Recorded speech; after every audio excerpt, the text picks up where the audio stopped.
My name is Alec Zaballero, and I'm a principal at Arcadis, which is formerly known as Callison RTKL. I'm primarily a design principal with a long career in retail design, branded environments, hospitality, commercial interiors, public-facing spaces with complexity to them. And it's a career that has been truly fulfilling. Something that I really connect with is finding visual expressions for brands, because brands are how we create connection in this world. It's how we create connection with our culture. It's how we create connection amongst ourselves. So this is something that I feel strongly about.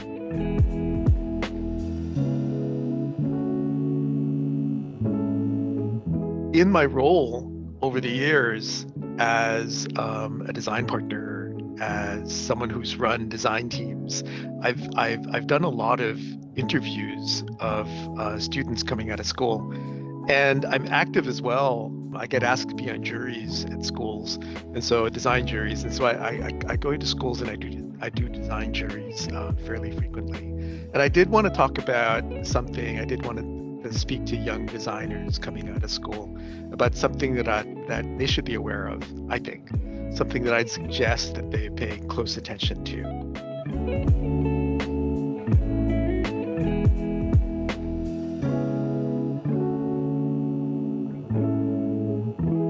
So the subject that I wanted to bring up is the subject of technology, specifically rendering technology and AI. And this is a very hot subject. It's something that's on people's minds. I'd like to caution young designers. I see a lot of portfolios, and it's very easy now for a student designer to make very visually compelling images, to make renderings that are eye-catching. It's mind-blowing to me how amazing schoolwork can look, because I date back to when you had to do things, the old-fashioned way, without the benefit of light ray tracing and AI and modeling. So what I would caution young designers about, though, is that there's kind of there's a pitfall when you have amazing rendering technology, which is that the visually arresting quality of your renderings can start to steal the stage away from the strength of your concept thinking, away from the strength of the critical analysis and the critical design thinking that you've put into your work. And I can tell you that from the point of view of someone in the industry who has made a career out of concept design, it's that critical thinking and it's that design concepting that will carry you through your career. The ability to create compelling visuals is valuable, but it's that deeper level of design thinking that's going to be the basis for your career, and it's really going to make your work stand out.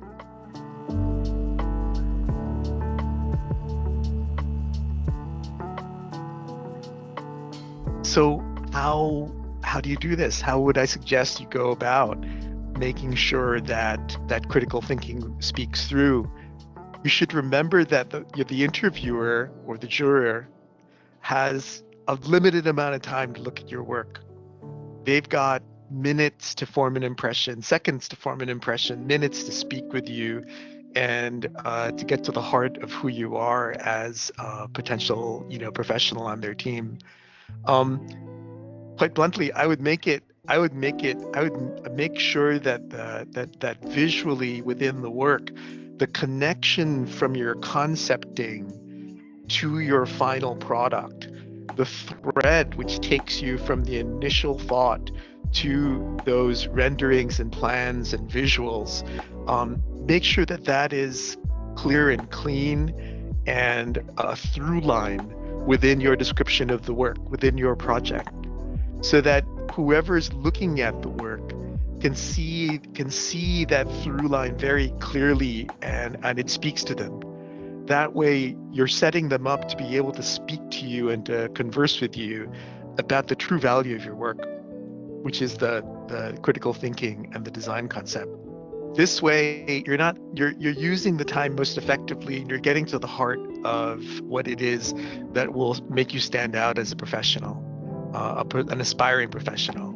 I love that technology has increased our capacity to visually communicate.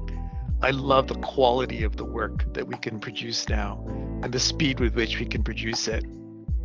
Even within our own work, though, I think there has to be that rigor where the critical thinking is clearly laid out, the strategy, the design strategy, the design concepting, the whys and the wherefores are clearly laid out, because that's what's going to engage the client. And that's what's going to give the work true and lasting value.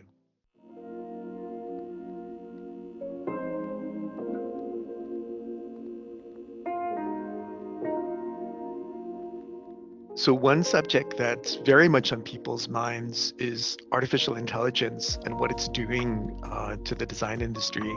And it's hard to escape the impact of artificial intelligence. I will say that artificial intelligence is really powerful. It's particularly powerful in terms of giving us the ability to craft design concepts, because when we can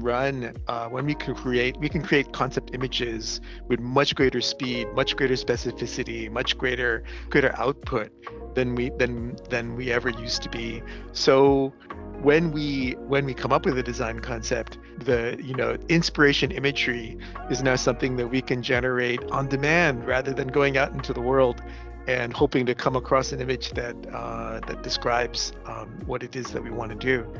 But we have to be wary of this tool, because the flip side of AI is that it can lead us astray. It can lead you down blind paths in terms of creating really beautiful looking, amazing imagery, but that doesn't hold to your original thinking, doesn't hold true to your concept. So I would advise that make sure that you're applying rigor in reviewing and editing and your AI output. Make sure that AI doesn't sidetrack you, doesn't take you down rabbit holes, doesn't blindside you in terms of compromising your design concept. There's an editing process that has to take place when we're offered the fruits of amazing AI. And we do this professionally. We do this in the profession. And it's a good idea to start to develop that rigor in your own work, personal work, and schoolwork.